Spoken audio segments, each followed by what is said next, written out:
ఊరుకోవడానికి సిద్ధంగా లేము. ఈ 954 తీసుకురావడానికి నాడు ప్రభాకర్ రావు గారు ఆడినటువంటి ఆస్కార్ డ్రామా మనందరికి తెలుసు కదా. తెలుసా ఆ విషయం? కొన్ని సంఘాలు అడుగుతున్నాయని ఈయన ఒక కమిటీ వేస్తాడు. ఆ కమిటీలో ఎవరిని పెడతాడు?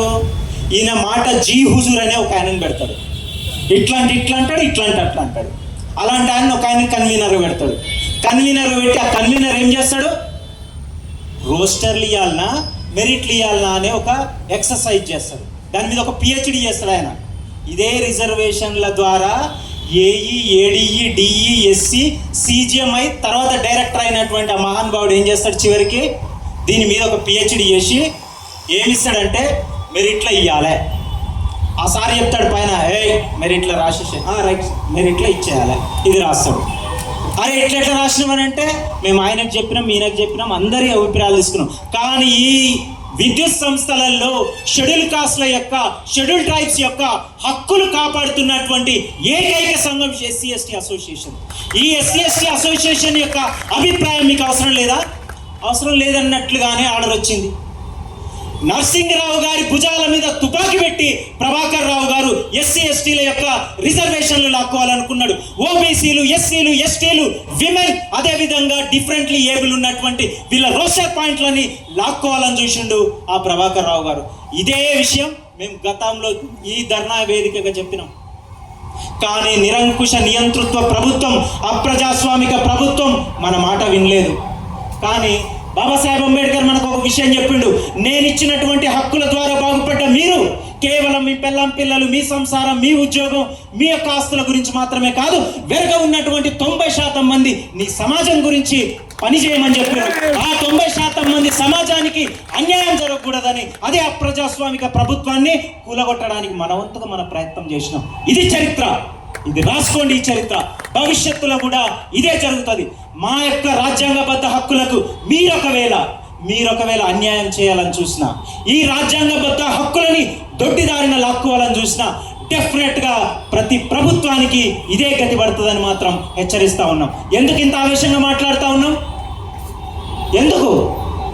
నిజంగా ప్రభుత్వం ఏమైనా జీవో ఇచ్చిందా వీళ్ళ యొక్క రోస్టర్ తీసేయమని? ఇవ్వలేదే.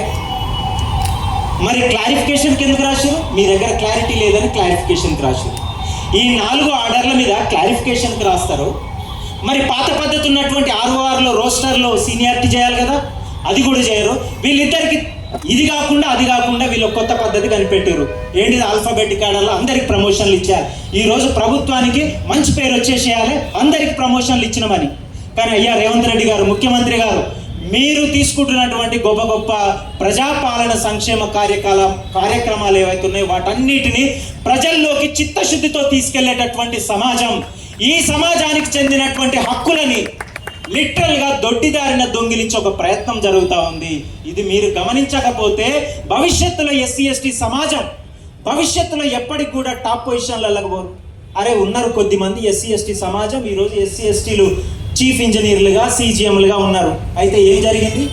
ఈ దేశ సంపదని ఏమన్నా దోచుక తిన్నారా? ఈ విద్యుత్ సౌధ ద్వారా జరుగుతున్నటువంటి వేల కోట్ల రూపాయల బడ్జెట్ని ఏమన్నా దోచుక తిన్నారా?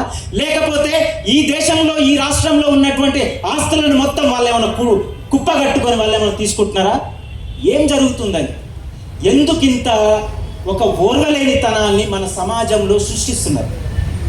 ఎస్సీ ఎస్టీ సమాజం అంటే వీళ్ళంతా ప్రభుత్వం ద్వారా ఏదో గొప్ప అవకాశాలు పొందుతున్నారనే భ్రమల్లో మీరు ఉంచుతున్నారు. ఇప్పటికీ మేము ఈ వేదిక ద్వారా అడుగుతున్నాం, ఎంతమంది ఎస్సీ ఎస్టీలు కాని స్త్రీల మీద అత్యాచారాలు జరిగినాయి, అఘాయిత్యాలు జరిగినాయి? ఎంతమంది ఎస్సీ ఎస్టీలు కాని వాళ్ళ మీద హత్యలు జరిగినాయి, పురుషుల మీద కానీ ఇంకొకరి మీద కానీ?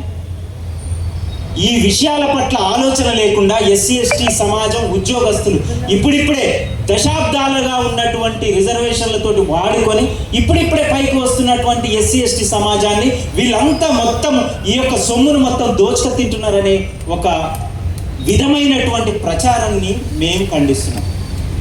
మిత్రులారా, నేను ఇంతకుముందే చెప్పిన